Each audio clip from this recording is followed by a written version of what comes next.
Welcome to the fourth episode of Eco Yogis, where we hear firsthand from spiritual yogis on how the paths of spirituality and environment align. My name is Lauren, and the series is brought to you by the Brahma Kumaris. Today, I'm pleased to welcome to you our very special guest all the way from France today, Sister Valeriane Bernard. So since the age of 25, Valeriane has actively led a spiritual life as a meditation student, teacher, and meditation center coordinator. Valeriane is the representative of the Brahma Kumaris at the United Nations and has been involved in the ecological movement for almost 30 years now, promoting sustainable development and raising awareness on climate change. So it's a pleasure to have you here all the way to Australia today. It's great to be able to travel in a click. In just a second. So sister, I would like to hear from you personally, your story. What pulled you towards meditation and spirituality? I think my natural curiosity when I was a little kid, I always thought there is more than this to life. There is more than this. And so I remember my family was quite strong in many ways. And so one day I asked God, I said, look, they might not believe in you, some of them, but I want to know what you understand by the bad people. What are bad people? Because you know, my family was politically very, very oriented, and they felt that if a bunch of guys were dead, it would be a lot better, that therefore we just had to kill them. And I thought, no, that's not right. So I was 4 or 5 inside my bed, and I said to Baba, which I didn't know was called Baba then, I said, look, I want to know how you understand. And I got an answer. I suppose that my clean, innocent heart pulled Baba's knowledge and wisdom towards me. So as you see, it was always part of my understanding that there was more to life than just what was visible about it. That's beautiful. Mm-hmm. And so when that I real empathy. I really actively read the Bhagavad, read the Ramayana, read Khalil Gibran, and when I was 24, I encountered the Raj Yoga, Brahma Kumari philosophy. And in Raj Yoga, of course, I'll just ask you briefly, because you mentioned Baba just then for the audience listening today. Would you be able to briefly touch on Well, Baba? when you're a kid, you see God as a bit of a father in the sky, kind of super gentle Father Christmas. And in Hindi, Baba means father, you know, Papa or Daddy. So, you know, there is this feeling about God, that he's the all-provider dad that really is there for those who know in their hearts how to be innocent, remember him and fall upon him. Thank you. And so I'm curious then, you've also been very involved with the environment. So how did you get pulled to become involved with that, especially from a spiritual perspective? Again, when in childhood, I used to just love sitting quietly and appreciate the silence and the trees and the sun and the flowers and the grass. I felt that, you know, Earth was a little bit of a magic box on which we were sitting. And when I became 16, 17, 18, I became very aware that most human beings were just seeing nature as a resource bank that they could just go and take from. And I could see the imbalance that was happening because of that. So when I was 16 already, I started go in demonstrations about that. But then when I took a spiritual path to myself, I also realized that, you know, there is the importance of looking at things from a spiritual angle. And this spiritual angle has to be comprehended from within, but it has to be shared like a platform with everybody else. Beautiful. I love the analogy that it's like a, what was it, a magical box, the earth. Yeah, it's wonderful. So I think this leads on well into talking about the role that you're playing with the United Nations, especially with the Brahma Kumaris Environmental Initiative. So which you have the representative role for that initiative at the United Nations. Would you be able to tell us a little bit about that and how the Brahma Kumaris is connected with the United Nations? If you've got any fun stories from that. Okay, so I think many people use the words NGOs, but not everybody knows what is the political structure of the UN and what roles NGOs play. So the political structure of the UN is interesting to understand because it happened, you know, yesterday we celebrated victory, and it was like a deep understanding of humankind that we need to create a United Nations vision so that this never happens again. This means Second World War. And the nations therefore became like a way in which many of the global issues and problems could be looked at.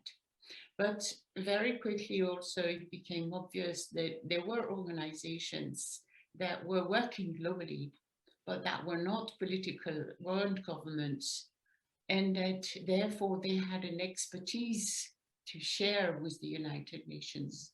And Brahma Kumaris is one of them. We have presence in over 120 countries.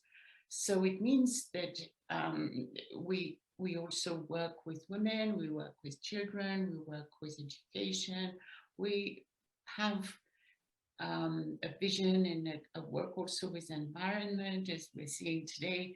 So it became obvious that these special organizations, non-governmental organizations, had a role to play. So Brahma Kumaris got their status of a general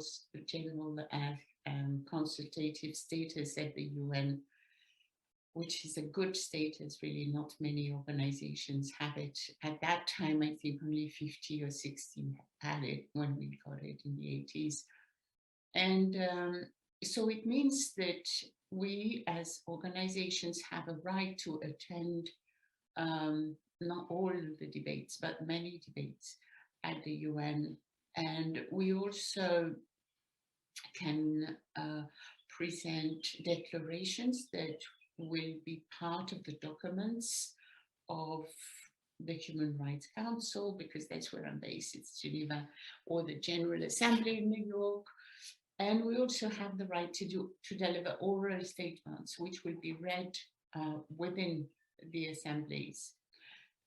But also we work together because as NGOs, we are aware that many of the problems aren't tackled certain ways that we feel should be the answer, you know, and so we act together, we write declarations together, we connect with countries, we try to make our point of view understood by the diplomats and their capitals. So this is the kind of work that we do at the UN. Thank you. No, I think that explains a lot, because to everyday people, we don't necessarily hear the day-to-day, what happens, how different NGOs are involved. I was wondering if you had any stories from that, from how the Brahma Kumaris as an NGO, what they've been able to do with the different government organizations. I know yesterday you'd mentioned one if you'd like to share, for example, consciousness and climate change. Okay. Yeah. So we became present on the climate change front since Copenhagen, which was a major conference regarding climate change. And so we've been there for over 12 years now, regularly. And I was sharing with you yesterday that when we first arrived, our stand was saying consciousness and climate change. And most delegates from countries, but also from the UN itself or for other NGOs, would come and say, consciousness and climate change? And what does it have to do? It's like, you know, they were really puzzled and wondering why we were here. And so we had to explain, you know, if the state of the world is the way it is in terms of climate change, is because we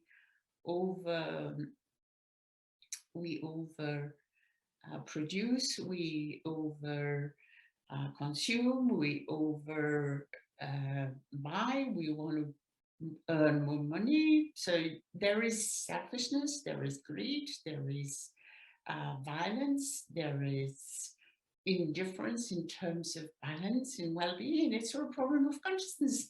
And we say, oh yes, it is. So that was a very interesting way to move into the climate change debate for us.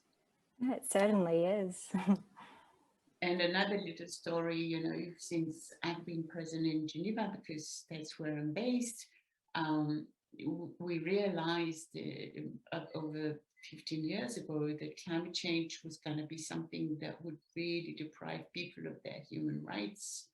So we were aware that it would be so important to have a special mechanism that would study how climate change in the countries, in different places, was having an impact on people's human rights, because people's human rights is their rights, right? So at the beginning, it was very difficult because, you know, the UN is like, human rights is human rights, climate change and climate change. Climate change is happening in Bonn. The UNFCCC takes care of that. And human rights are being taken care of in Geneva. The Human Rights Council is taking care of that. We don't want to, you know, but we wanted to make a bridge. And this year, it looks like the bridge will finally happen. But it took like, you know, 12 to 13 to 14 years of work, making people aware, speaking about it, connecting with the diplomats, creating side events and webinars. And so that's the job that NGOs do, that Brahma Kumaris does. That would take a lot of patience, but the reward's certainly worth it. And the vision, you have to have vision, you have to keep at it. Because countries, you know, they're not like little children who change their mind every second. Governments are quite stable in their positions. So true. So talking of the different groups that you've been involved with over the years, another one that you've been heavily involved with is the interfaith group as well. So can you tell us about the work that the faith organizations do for climate change and the environment? Sure. So first, let me again come back to the UN setting. One of the important things is to see that the UN itself, if there's one little organization called Brahma Kumaris that says something, they're not going to pay much attention. But if you get a bunch of organizations that agree together that this is important, that this is to be looked at, and we kind of bring the many people behind us of these many organizations, then we are representative. You know, we represent a good bunch of people. So I realized very quickly that our natural partners, being a spiritual organization, was to partner with other faith-based organizations. So I became interested to connect with them, speak with them, to bring forward the whole ethical aspect of whatever I'm working on, climate change or environment, and bring that forward to the countries, because I think that when you bring the ethical point of view, they can't really say we don't care. You know, it's like each government wants to look good, and it's something that's important. If you don't have ethics, you're not good, basically. Yeah. So, you know, it's ways to sway their positions that are very selfish and not understanding of others, or not seeing the vulnerables, or not seeing the poorest.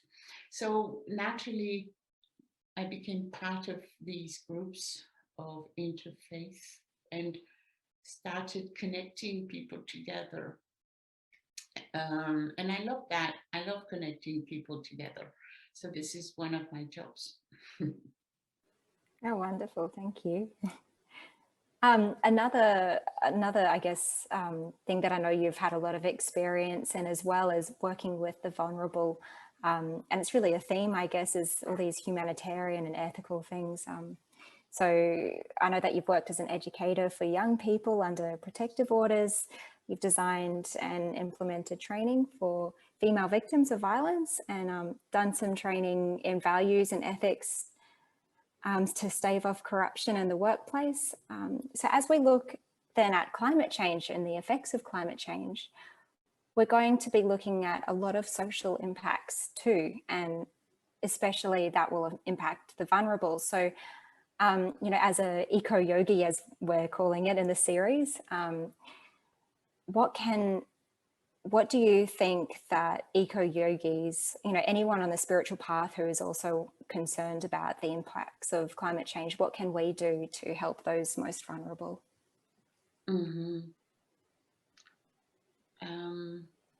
First, let me say that I think it's much of my own personal family background. My grandparents were freedom fighters during the Nazi governments, the war. My grandfather never got caught, but he got killed very little after the war. Oh. And my grandmother was put in jail. So I have a strong background of caring. You know, my family used to care for everyone, you know, and that's why they were doing what they did. So I think I inherited with my cultural family culture, I inherited a lot of that. Caring for others was something that I felt made sense, you know. I think that people who have a life that doesn't make sense often is because they don't have enough love for others. They don't care enough about others, and then they start wondering about the value of their lives. And if your value is very connected to the value you give others, actually. So I suppose that for me, being a yogi means being able to connect to the highest possible source of love, source of wisdom, source of generosity and kindness and purity and beauty. And I feel that this is really something that we're so lucky, those who are yogis, that we've had the sensitivity to open up and be able to catch these vibrations and understand and appropriate to ourselves this energy. And I think that for me, it makes sense if you share, if you pass it on, if you open it up, if you start thinking about how everyone on earth should really have this privilege. I'm not, you know, anything really different than anyone else. I one of us, and we are family, a human family. So I think this vision was is very strong for me. And for me, I look also on nature. You know, there is this Indian concept of Purush and Prakriti. Purush is the observer, the spiritual sparkle, and Prakriti is nature. And they together play a role. Purush by himself can't. Prakriti by itself is also not active. So the two together, but if Purush is under the influence of Prakriti, and Prakriti then is under the influence of Purush, then there is imbalance.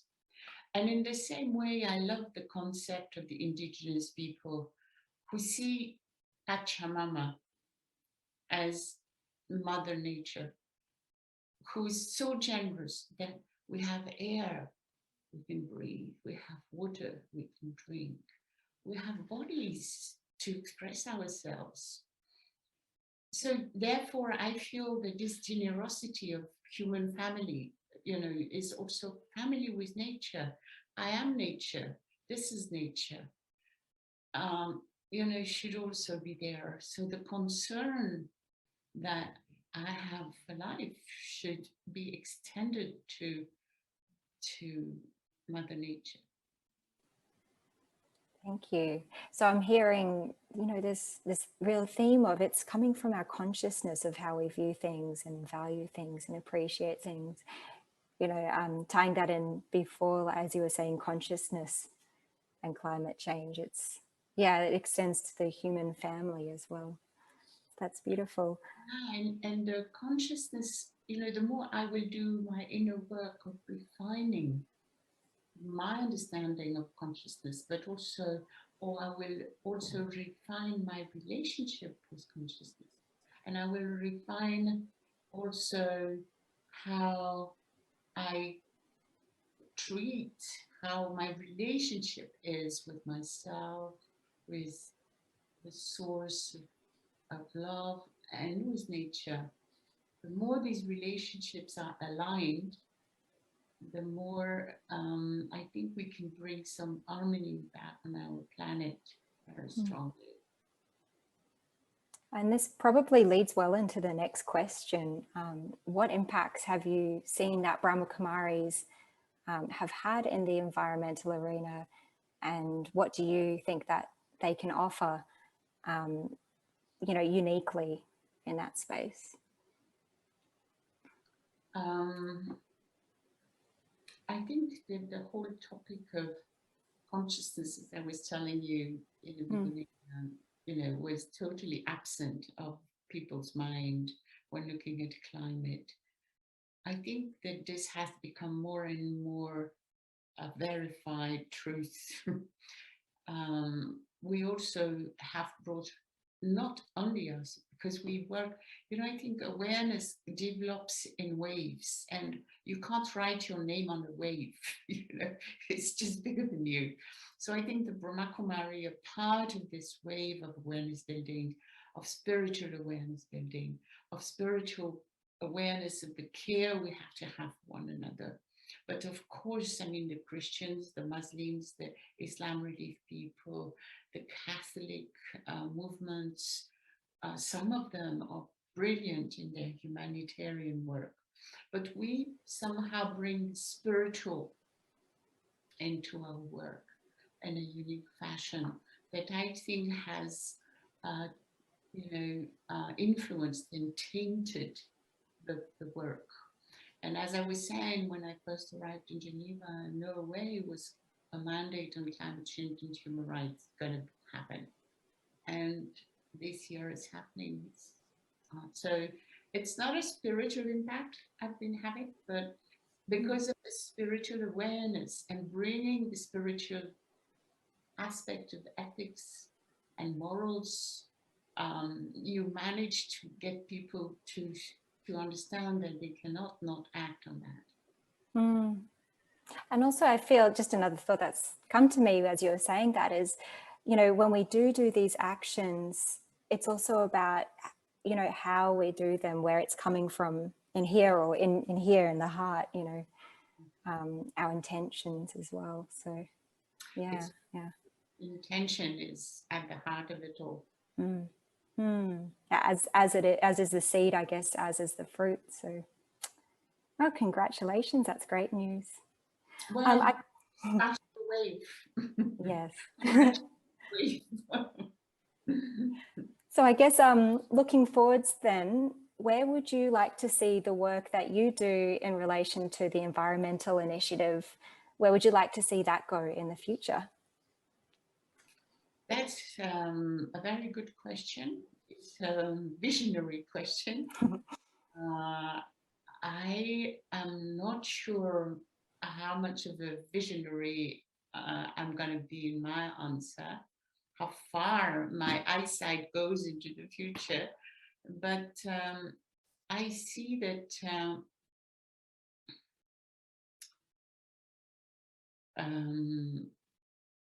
you know, when we first arrived, of course, we weren't there on that theater, so we weren't part of a collective energy of faith-based organizations.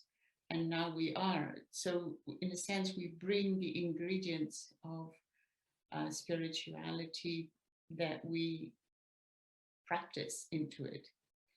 But also, I think that somehow we've managed where I'm working to create a community feeling. And I'm trying to do that in many different ways. And I think that this community feeling is very important for the work and the future of our work, because you know, the world is everyone's responsibility. So it's a community, it's a common work. And now we speak at the UN in language of the commons, you know, I don't know if you've heard of it, but it's like the air is a common, the earth is a common. You know, you can't say countries or air because it travels around. It's so I think that this kind of understanding is spreading, of spiritual understanding is probably spreading in many different ways. And I can see many people who were very protective of their own organization, and I would say maybe excluding others, are now opening up. So I think that this is probably something that will happen in the future more and more. And so our initiative is also happening on the ground. As you know, I think next week you'll have the interview of the person who's doing a lot of work in Australia itself. So you'll have the possibility of seeing how things happen locally, which is really interesting. And one of the things they've done in relation to your question is also write some meditation commentaries and record some meditation commentaries on serving the planet, on serving the elements, because I feel that it has to be balanced. There is the political aspect of work, which is sometimes head, but I had to do the other part, because sometimes, you know, you come and you hope countries will take decisions that would guarantee a better future for many, but they don't. And you know the consequences. You studied the science, you studied the implications, and it is heartbreaking. So that's why I've also balanced this into this work on the environment, the planet, doing things. So I think that in the future, probably also this is something very important. We live on a sacred planet, and the whole matter is sacred when we remember that it is. I don't know if I answered your question. Oh yeah, definitely. And actually, we had here in Australia locally, we had a local conference of youth just a few months ago in February, you know, which is related to United Nations, and one of the themes out of that was really a huge theme on the importance of community. So hearing you talk about you know, involving community and that we're thinking about the common, it's, you know, it's just reminding me of that and how much people do value that. So, so I have one last question for you before we, before I'll ask you if you can do a guided meditation for us.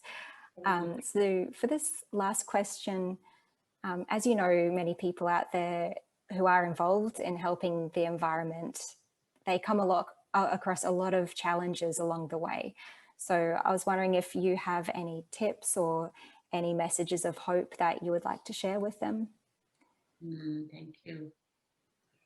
I think that it is important to remember that each one of us is more than it looks.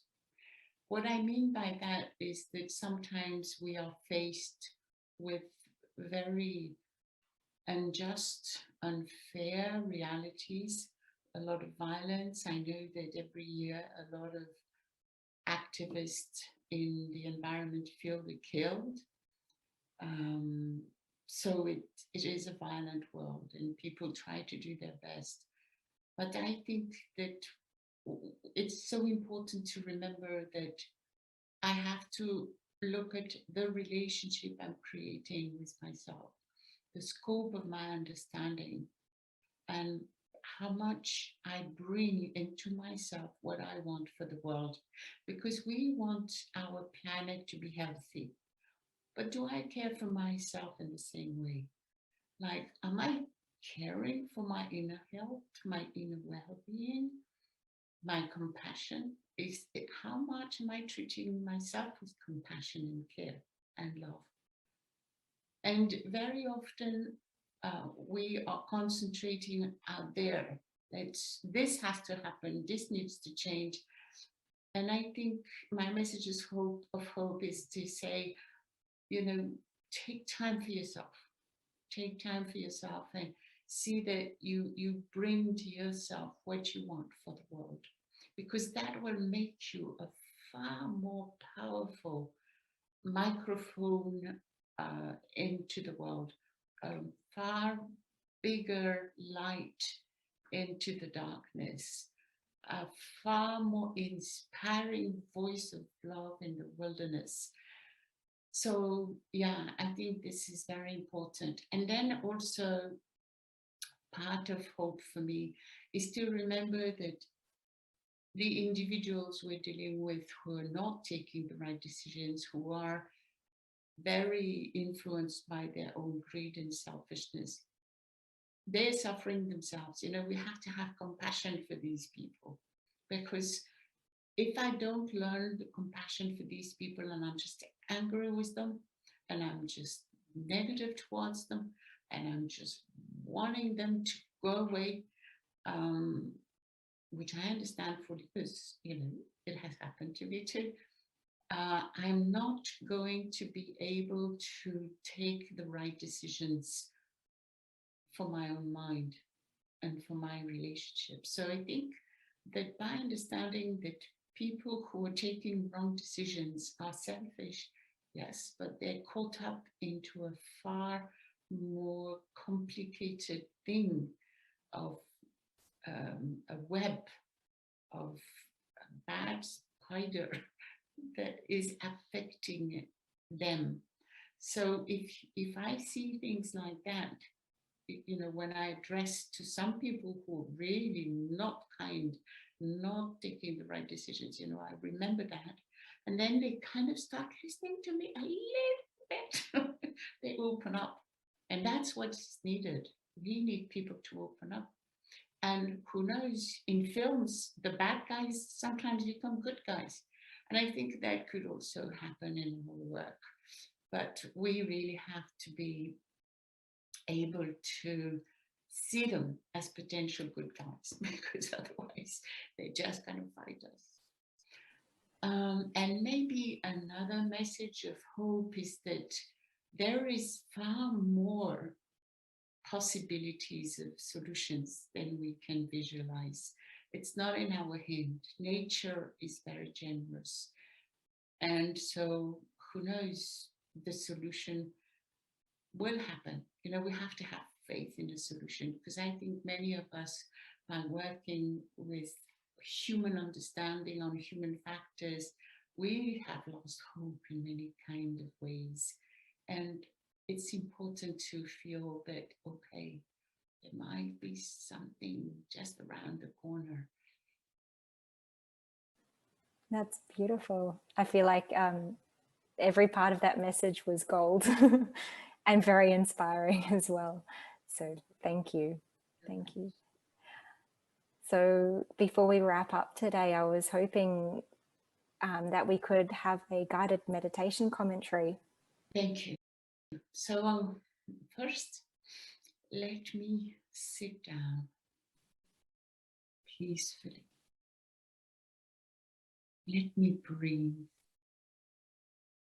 When I breathe, let me be aware of the huge amount of work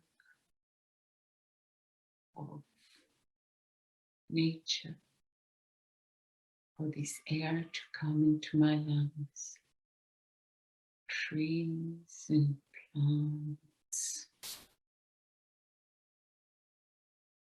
winds and clouds are there, producing good air, all of us. So when I inhale, let me be grateful to all the leaves and little twigs and grass that just contributed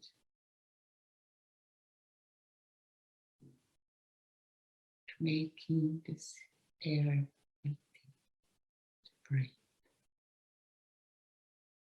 And when I breathe out, I want to charge this air with care and love, with energy, so that when someone else breathes it, it is ointment for their lungs, but also for their soul.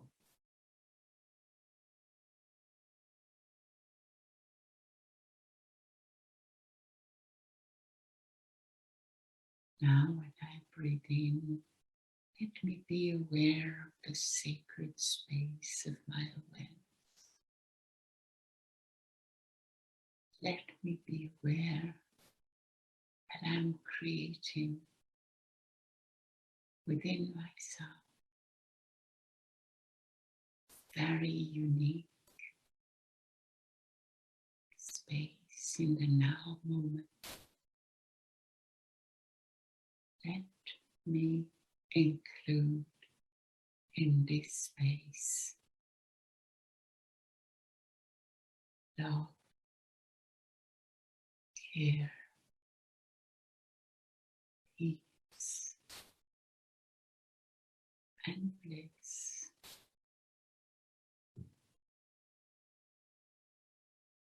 And let me share these vibrations.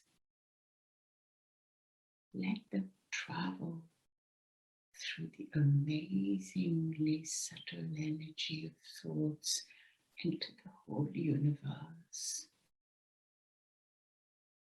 affecting and coloring matter, nature, and hearts and souls.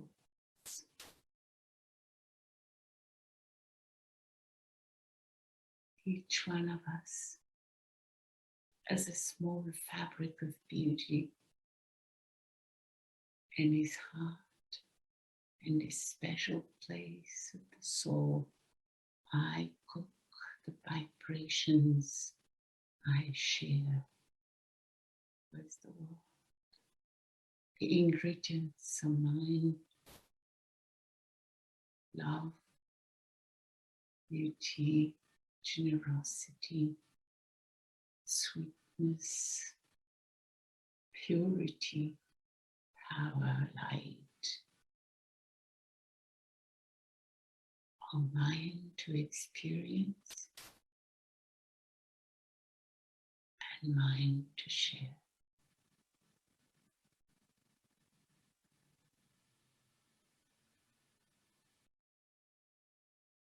In this awareness,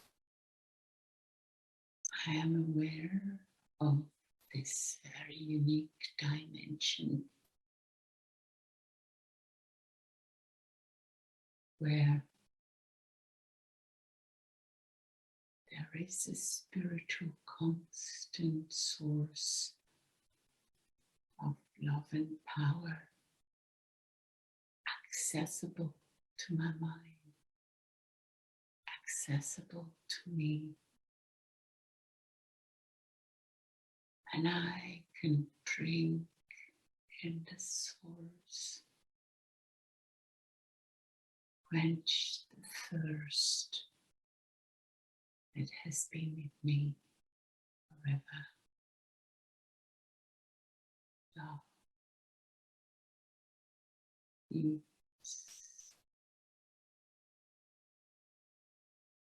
light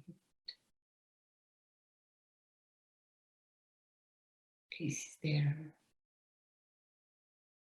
unlimitedly. And I just take and share this sacred vibrations with nature, trees and the rain, birds and the dolphins, the clouds and the insects,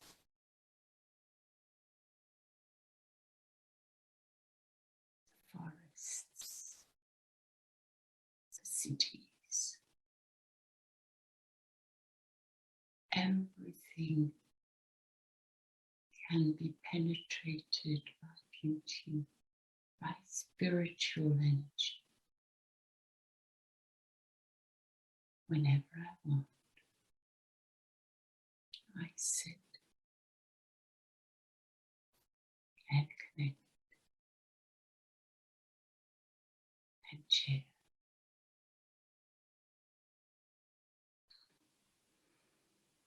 Thank you.